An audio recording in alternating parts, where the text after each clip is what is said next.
नमस्कार मित्रों, मेरे स्पिरिचुअल कनेक्ट में आप सभी लोगों का हार्दिक अभिनंदन। मित्रों, चलिए हम सभी लोग मिल करके संत पीपा जी के महिमा का गुणगान करते हैं। तो चलिए शुरू करते हैं हम लोग। मित्रों, राजा सूर्यसेन मल का पीपा जी का शिष्य बनना। राजा सूर्यसेन मल जो थे वो कैसे पीपा जी के शिष्य बने उसके बारे में। मित्रों, श्री पीपा जी उस धन से साधु महात्माओं को निमंत्रण देकर बड़े बड़े विशाल भंडारे करने लगे। जो धन उनको मिला था भगवान ने दिया था, और वो लोग बात कर रहे थे, दोनों पति पत्नी नहीं लिए।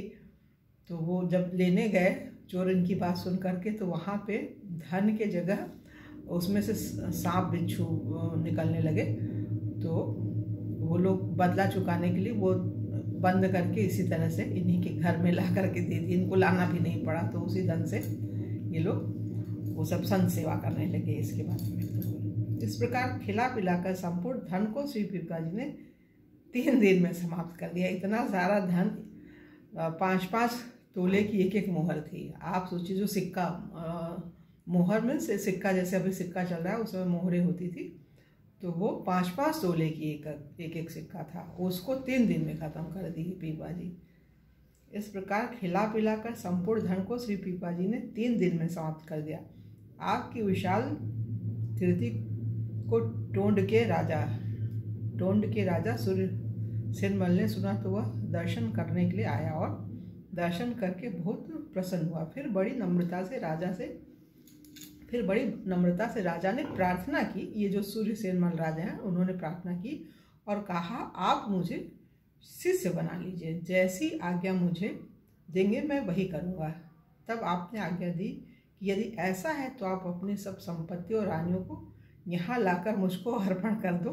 राजा ने राज्य और रानियाँ उन्हें अर्पण कर दी। एक राजा ने दूसरे राजा को अपनी सारी रानियाँ और सारी संपत्ति जो कुछ थी सब अर्पण कर दिया। कितनी अद्भुत बात है मित्रों।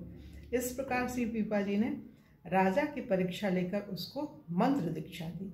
फिर संपत्ति और रानियों को लौटा कर कहा कि संपूर्ण राज्य तथा ये रानियां आज से अब हमारी हैं, इनमें अब ममता न रखना, मेरी आज्ञा से इनका पालन पोषण करना, रानियों को आज्ञा दी कि संतों की सेवा करना।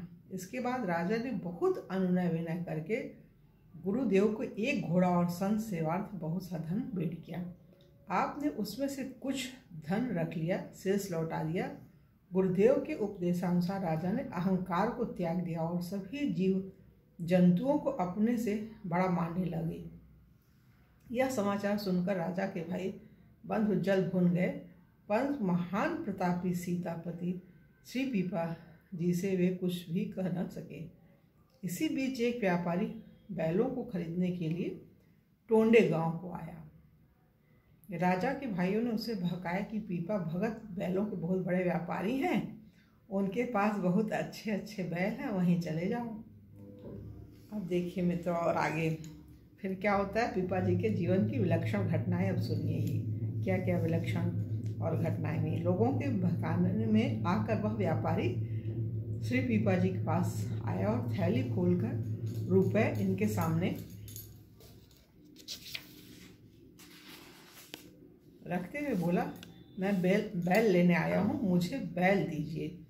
श्री पीपा जी ने कहा, आपको कितने बैल चाहिए? जितने मिल जाएंगे, परंतु आज अभी यहाँ नहीं है, गांव में चरने के लिए भेज दिए गए हैं, कल दोपहर को आकर आप ले लीजिएगा। इसके बाद वह व्यापारी तो रुपए लेकर चला गया। आपने संतों को बुलाकर भंडारा महोत्सव कर दिया, उसी में सब रुपए खर्च कर दिए। वह बंजारा निर्धारित समय पर आ गया और बोला, मुझे बैल दीजिए। बैल कहाँ है? उस समय पंगत हो रही थी, सैकड़ों संत बैठे प्रसाद पा रहे थे। श्री पीपा जी ने पंगत की ओर हाथ से संकेत करके कहा, यही सब मेरे बैल हैं, मैं इन्हीं का व्यापार करता हूँ, इनमें से जितने आपको चाहिए आप उतने ले जाइए। उस व्यापारी ने संतों के दर्शन किए, उसके हृदय में भक्ति का भाव भर गया। वह उसी समय बाजार गया और वस्त्र लाकर उसने सभी साधुओं को पहनाया। एक दिन श्री पीपा जी घोड़े पर चढ़कर स्नान करने के लिए सरोवर पर गए। घोड़े को वहीं छोड़कर आप स्नान करने लगे। इतने में ही दुष्ट चोरों ने आकर घोड़ा पकड़ लिया और उसे छिपाकर बांध दिया। आप जब स्नान करके आए तो घोड़ा जो कहते हो वहीं पर खड़ा मिला, मानो उसी को ले आए हो। घोड़े पर चढ़कर आप अपने आश्रम में आ गए। जब चोरों ने यह चमत्कार देखा तो वे डर गए और घोड़े को ले आए। तब वह घोड़ा नहीं दिखाई पड़ा। उन्होंने चोरी छोड़कर शिष्यता स्वीकार कर ली। कितनी अद्भुत घटनाएं संतों के जीवन में होती है मित्रों। और अभी और घटना है, एक सुनिए। श्री पीपा दंपत्ति के सत्य निष्ठा की अद्भुत कथा है। एक और अद्भुत कथा है। एक बार श्री पीपा जी राजा सुरसेन मल के यहाँ एक झगड़े का फैसला करने के लिए गए थे। आपके चले जाने के बाद कुटीर पर कुछ सज्जन पधारे। संयोगवश उस दिन कुटी में अन्न धन कुछ भी नहीं था। संत सेवा के लिए कहीं जाकर कुछ ले आऊं, ऐसा विचार कर श्री सीता सचरी जी बाजार को गईं। वहां इन्हें देखकर एक दुराचारी बनिए ने बुलाकर पूछा, आपने सामान की आवश्यकता बताई? तब उसने सब सीधा सामान देकर कहा, आप रात को मेरे पास अवश्य आइए। संत सेवा की अपरिहार्य आवश्यकताओं के कारण सीता सहचरी मौन ही रही और आवश्यक सामग्री लेकर कुटीर पर आ गई। रसोई और भोग लगाकर जब महात्मा लोग भोजन कर रहे थे, उसी समय श्री पीपा जी पधारे। उन्होंने पूछा कि सामान कहाँ से आया? तो सीता सहचरी जी ने भोजन कर रहे थे उसी समय उन्होंने पूछा कि सामान कहाँ से आया, तो श्री सीता सहचरी जी ने सब बात बतला दी। उसे सुनकर श्री पीपा जी उसकी संत सेवा निष्ठा की बड़ी प्रशंसा की। और सायंकाल सीता सहचरी जी को साथ लेकर वे स्वयं उस बनी के यहाँ पहुँचे। इनके दर्शन चिंतन से एवं इन अन्न के संत भगवंत की सेवा में लगने से उसकी बुद्धि शुद्ध हो चुकी थी। अतः मुख पर दृष्टि न पड़कर उस बनिए की दृष्टि इनके चरणों पर पड़ी। इनके सूखे श्री चरणों को देखकर उसने पूछा, माताजी आप यहाँ तक कैसे आई हैं? इन्होंने उत्तर दिया, स्वयं श्री स्वामी जी अपने कंधे पर बिठा कर लाए हैं। फिर उसने पूछा, वे कहाँ हैं? आपने कहा, तुम जाकर देखो, वे बाहर ही होंगे। यह सुनकर वह सीता सहचरी के चरणों में गिर पड़ा और रोने लगा। फिर बाहर आकर श्री पीपा जी के चरणों को पकड़कर बोला, आप कृपा करके हमारी रक्षा करो। आप तो जीव मात्र को सुख देने वाले संत हैं। श्री पीपा जी ने कहा, आप अपने मन में किसी प्रकार की शंका एवं भय न रखें। यह संकोच एवं निडर होकर अपना काम करें। आपने हम लोगों के साथ बड़ा भारी उपकार किया है। जिस धन के वास्ते सहोदर भाई भी परस्पर लड़ते और मरते मारते हैं, वह धन आपने बिना रुक का लिखा ही संतों की सेवा के लिए दे दिया।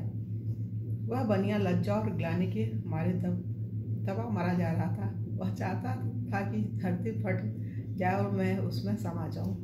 तो अच्छा, श्री पीपा जी ने उसे इस प्रकार दुखी देखा तो उन्हें बड़ी दया आई। उसे दीक्षा दी, वह भगवत भक्ति पाकर कृतार्थ हुआ। मित्रों, तो अभी तो और है, तो वीडियो बड़ा हो रहा है, तो उसको अब कल की वीडियो में और बताएंगे। और ठीक है मित्रों,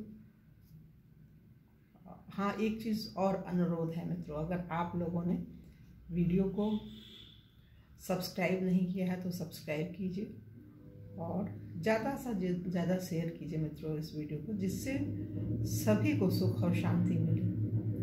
ये जो भक्ति की भावना है ना, बगैर भगवान की कथा और भक्त की कथा सुने नहीं मिलती। भक्त और भगवान दोनों की कथा, और भक्तमाल की कथा तो भगवान स्वयं आकर के सुनते हैं। अगर भक्तमाल की आप कथा कह रहे हैं तो भगवान स्वयं आते हैं और सुनते हैं मित्रों। ये बहुत अद्भुत है, ये संतों के मुंह से हमने सुना है और सही भी बात है। भक्त भगवान के बिना अधूरे हैं और भगवान भी भक्तों के बिना अधूरे हैं। दोनों एक दूसरे के बगैर अधूरे, जैसे दिन और रात होता है वैसे ही भक्त और भगवान का साथ है। ये एक साथ ही रहते हैं, ये कभी अलग होते ही नहीं हैं। तो ये चीज़ है मित्रों। तो ठीक है मित्रों, कल की वीडियो आप लोगों से पुनः मिलेंगे। तब तक के लिए जय हिंद, जय भारत। ओम शांति, ओम शांति, ओम शांति।